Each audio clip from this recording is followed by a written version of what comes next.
Hey everybody, it's Vallen from Mischief of Mice, here with a getting started on Botania.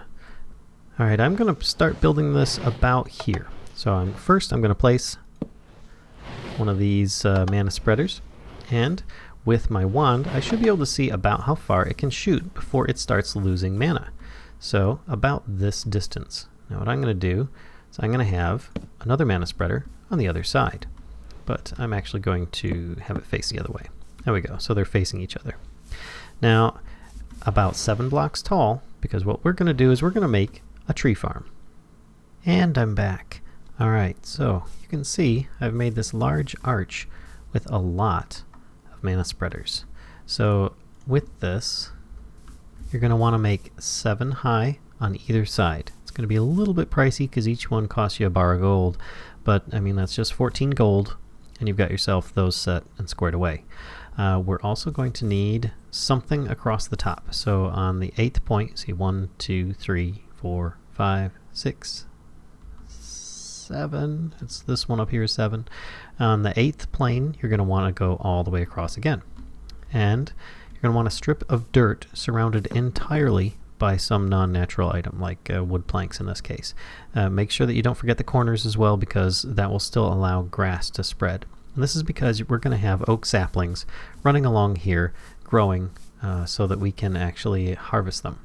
So next is to have every other one of these facing the opposite side. Allow me to demonstrate. So you can see here, I have 1, 2, 3 facing this side, and 1, 2, 3, 4 facing the other. Now I currently have the starting one is here. That's the first one that starts aiming over. This one then aims up to here. This one then aims over to here, and it just basically zigzags back and forth, as you can see with the little light show that I have going on here. Now once it gets to the top, just so that if there is any left over, I have it going back into the mana pool that everything is going to start from. But you notice I don't have a mana spreader here starting it off yet. That's because we're going to need a few more items, and I just wanted to show you the beginnings of this basic tree farm. So, to continue on, we are going to need a hovering hourglass, which is a mana steel ingot, 4 gold ingots, 2 redstone, and 2 pieces of mana glass, which I already showed you how to make those. In a crafting grid, will get you a hovering hourglass. We'll only need one of those. I'll explain how that's used in just a moment. We'll need a redstone mana spreader, which is just a mana spreader with a piece of redstone in a crafting grid. Very simple. Then we'll need mana lenses. We'll need 7 of these, should do. You can make more if you need to, but I think 7 should be good. Then you take those mana lenses, which by the way is mana steel, 4 mana steel around either a pane of glass or a piece of a block of glass. Then you take those 7 and you use them to make a mana lens bore. And what mana lenses are essentially is they're a lens that will fit on a mana spreader and allow it to do different functions. So you'll get a piston, 2 lapis, 1 redstone around a regular mana lens will get you a mana lens bore. So with that, I believe I already have one in my inventory. Let's go on out here and I'll show you what the heck I'm talking about. So to start with, we're going to have this redstone mana spreader here. We are going to then direct it to go to the starting block there. And you notice that I made sure nothing is interfering. It actually has a clear line of sight to it. There are ways around that with lenses, of course, but I also just wanted to make it simple so that there wasn't any extra needs involved for this. Next, we're going to need a hovering hourglass next to the redstone mana spreader. And what this does is essentially, when you add different kinds of sand to it, it will become a redstone timer. Now, in this case, I'm just going to get regular sand, and I'm going to get 10 pieces. It works with soul sand as well as red sand, and they have different time amounts. What regular sand does is about 1 second per piece added. So I'm going to click and it will add, and every 10 seconds, if there was mana in here, this mana spreader would end up pulsing out to that one. and therefore going all the way through. Now, if you pulse from one mana spreader to another, it will actually have a little bit of loss of the mana in that. So you'll have to keep that in mind. And therefore, that's why I want this to not constantly pulse all the time, because there won't always be logs here. I figure about every 10 seconds is a good way to go. So, what's with the Mana Lens Bore? Now that we've got those going, Mana Lens Bore, every one of these that's facing inwards, we're going to want to put a Mana Lens with this bore on it. And what this allows me to do is, when pulsing, it will actually, if you see here, destroy any logs in that area. It won't destroy anything else though. I mean, if you put like dirt blocks or things like that, it should end up destroying those as well. But this is a very simple and effective way of getting the oak logs harvested, and then they'll drop onto the ground. Now, in order to make them get picked up, we're going to have to start making some flowers. We're taking our first jaunt into functional flora here, which actually I should say the pure daisy is kind of a functional flora in itself, but we're going to be making a hopper hawk. This here is made with 2 gray, 2 light gray, a rune of air, and a redstone root. How do you make a rune of air or a redstone root? Well, redstone root is very simple. It's just grass and redstone. But if you end up going with rune of air, then it gets a bit more complex. You'll need a runic altar for this. What the heck is that? Well, that's what we're going to be making next. Alright, this is where it starts to get a little bit expensive, but it's a one-time item for another equivalent of a similar Petal Apothecary, if you will. It's similar to that, but it's for more complex recipes like the runes. So, in a crafting grid, you're going to want to take, no, not your Lexica Botania, a bunch of living rock, and not an ender pearl or a diamond. These aren't going to work. You're going to need mana pearls or mana diamonds. Your choice, whichever is more, whichever is easier for you to use or obtain. In this case, I'm going to use a diamond, but I'll also grab a pearl just for demonstration. And you basically make a helmet shape with your living rock and put either a mana diamond or a mana pearl in the center to create a runic altar. Now these will require mana in order for them to function properly. So what I'm going to do is I'm just going to place it right here, and it should, with a mana spreader, let me grab one of these here, function just fine. Let me have it already aiming. Oops. Oh well, close enough. There we go. Shift right, and it's there. So it now will power this runic altar. Well, what the heck is a runic altar good for? Remember, it's just basically a more advanced crafting table. So we're going to use it to make runes. Specifically, the rune of air. Mana steel ingot, mana powder, string, feather, and some kind of colored or non-colored carpet. Alright, I'm back and I've got the ingredients for making the rune of air. To start with, the runic altar, you can actually drop items onto it, just like that. Shift right click with an empty hand and you get the item back. Otherwise, you can right click the item to put the item down in it. And if you see, I believe that might be my monocle that's showing it, you can actually see the item is currently in the center of my screen, plus it's also hovering around on the altar. Now you can, since I have all the rest of them in my inventory, a feather, string, mana powder, and a mana steel ingot, it automatically will start if there's power going. And you can see it's actually making the rune of air with this little meter here. It shows you how long it's taking before it ends up completing. And there we go. Now it's not actually going to finish until you drop a piece of living rock on here and right click it with your wand of the forest. Just like that. And you can also right click with an empty hand to add the last recipe so that you can continue to make them. There we go, rune of air.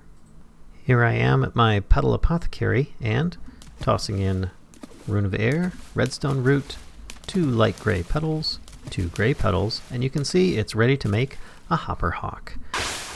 Once I've made one, I can then place it over here And if I place it adjacent to an inventory, in this case a chest, it will end up picking up, you can see the area it covers. If you end up powering it, for instance, I can actually take the Wand of the Forest here. It is actually accepting mana from this mana pool. I can actually, if it doesn't accept that, like I put the mana pool down after the flower, or I tell it to accept mana from elsewhere, it can actually end up having a shorter radius. But right now it says pick up only items in frames. Well, what the heck does that mean? Well, in this box, I have an item frame. It's exactly that, an item frame. So by putting this on the chest, and I tell it I only want it to pick up, let's say, oak wood logs. I'm going to take a couple of these just so you can see. There we go. And by reading this with my Wand of the Forest, it says pick up only items in frames. Well, if I toss a frame on the ground, nothing happens. If I toss oak wood log on the ground, it should pick it up and put it in the inventory. You see it just disappeared, and there it is. So it will now only pick up oak wood logs in the area that it can actually see, which is this one here. Pretty cool. Now, what good is this? Well, as you chop down the wood, this is now going to pick up any wood logs in this entire area.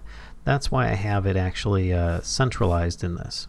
So you can actually end up feeding it more or having more hopper hawks, like one at either end, up to you, hooking up to one chest, multiple chests, etc. You can actually have it pick up multiple things by feeding multiple faces on here, like a item frame with apples or tree saplings or so on. But we're not going to end up doing that in this case. We're just going to keep it with just the wood logs, because we're going to also have this chest feed into another farm later.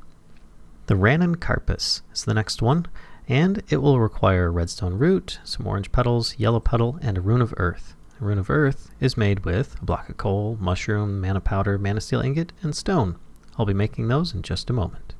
Alright, the rune of earth. Here we are. I've already got the items gathered. 1 stone, 1 mushroom, 1 mana steel ingot, 1 mana powder, 1 block of coal. And you can see it's already started and continued on. Shouldn't be just a moment, and then we'll get it. Now there are more advanced mana spreaders you can get that are also faster, more efficient, but those are much later. Once again, this is just very basic. Toss the living rock on there, right click with the Wand of the Forest before it picks up. There we go. And I now have Rune of the Earth. Back up, and we're going to make that Runic Carpus next. Here we are.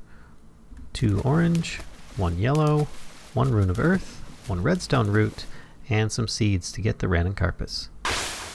Ta-da! Now what does the Runic Carpus do? This here, when placed, which I'm going to actually make a couple of these just so that they can pick up and place in an area, because their area is pretty good, but not always the best. So this one here, if you notice, is really huge. That's because it's already assigned to that mana. Oops, where's my wand? That mana pool right there. This one here is a bit too far, and therefore won't quite reach. Actually, I might end up just moving this a little closer. There you go. That one actually reaches. So I'll probably just get rid of that one. And now we have basic methods for replanting saplings. Well, allow me to demonstrate, because this probably won't make any sense for me just saying it like that. I'm going to grab a bunch of saplings here. And what the Runic Carpus does is it will take items that are dropped in the world nearby. Now, if you notice, if I drop saplings, the hopper hawk's not going to pick it up because it's just going to pick up wood logs. And it will place these items on whatever is 2 blocks below it. Well, what's 2 blocks below it? Dirt. That's why we have this surrounded, so this dirt will not turn into grass. So, allow me to fill that back in. And if I put these items down, it will plant items, or place them, on dirt. Just like that. Pretty cool stuff. And because these are powered from this excuse me, from this mana pool, once it gets mana, it will end up expanding to an even bigger area. So right now we've got a couple of these growing. You can further this by adding agricarnations. That is the next flower I recommend you make, which is, let's back this up here, Generating functional flora, agricarnations. Now I'm going to make some just for this. A rune of spring is what's required here. Excuse me, these are a bit more complex, but you don't have to do this. This is not required at this point. So I'm actually going to just plant a bunch of these. Actually, I'll let them plant these. And in order for this to work, we're going to need a little bit of mana already going in here. So let me take one of these and pick him up. Alright, well, that didn't work out so good. I'm just going to pick this up, place it here, and we're going to direct this to fill that spot. What this is going to do is put mana in this mana pool so that this can actually start doing its thing. Once it gets enough, there we go. It's just constantly emptying this one out into this one right now. And you can see it's actually starting to do a little pulse. Now, you notice it only went one side. Well, why is that? The reason is it's got a little bit of loss, and each one of these has their own buffer. So if I right-click on here, you can see it's got a little bit in it. Because of that loss, it's actually going to have to make at least 1 or 2 cycles to get all the way to the top and be able to start reaching these. But then over time, these will actually have a little bit left in their buffer, and they'll be able to be a lot more efficient. But that's why I've got this set on a 10-second timer as well. So, just for demonstration purposes, let me get some bone meal, and we can start growing some of these guys. Actually, let me grow one of the middle ones here. There we go. And you can see it actually goes through, harvests the wood, and actually passes through the leaves. So the leaves will naturally degrade.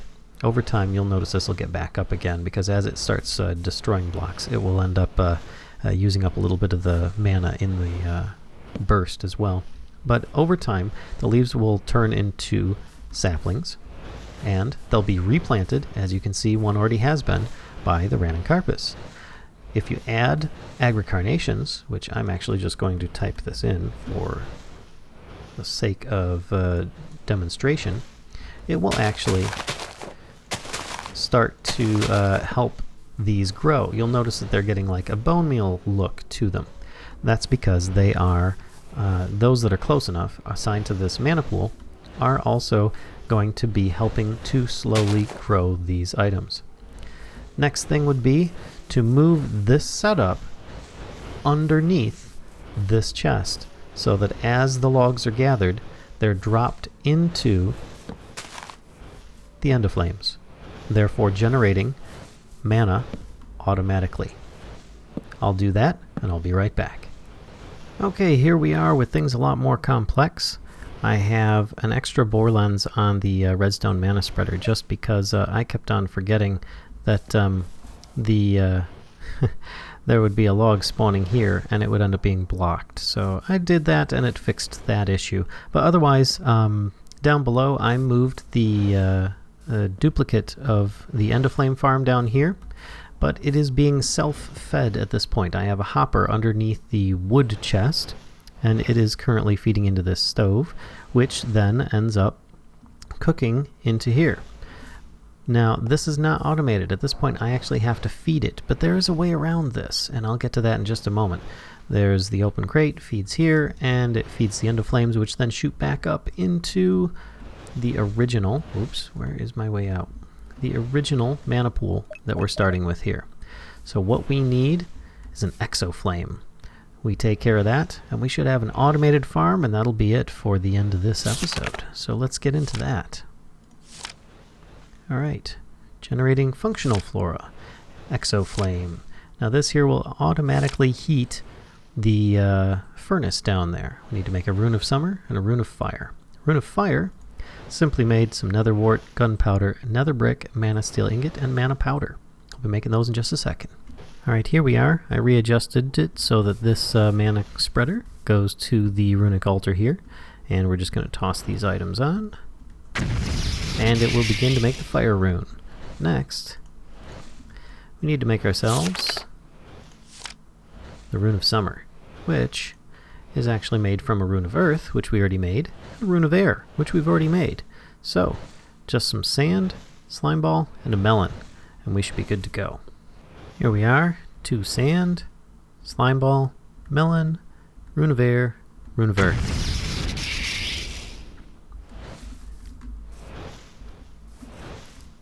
Yep, there it goes. And next, we'll be making the Exo Flame. Alright, here we go. Just drop this on here. Click. Got ourselves a Rune of Summer. Now, to use Petal Apothecary. 1, 2, 3, 4, 5, 6. And there we go. An Exo Flame. Now what this does is it takes mana from a nearby pool, which we have one right there, and it will automatically, I'm just going to toss this nearby, put it right next to this guy, power nearby furnaces, and you can see that automatically turned on, and it's going to start making charcoal by using the mana from there. And it actually makes the furnace cook a little bit faster as well. Doesn't use up very much, so I do highly recommend that you go with this method. And there you have it, folks. An automated tree farm to make you as much mana as you'll need. Next time, I'll be showing you how we set up the Alfheim Portal and how we can use that to really reconfigure this to make a much more sleek and sexy build. Until next time, see ya!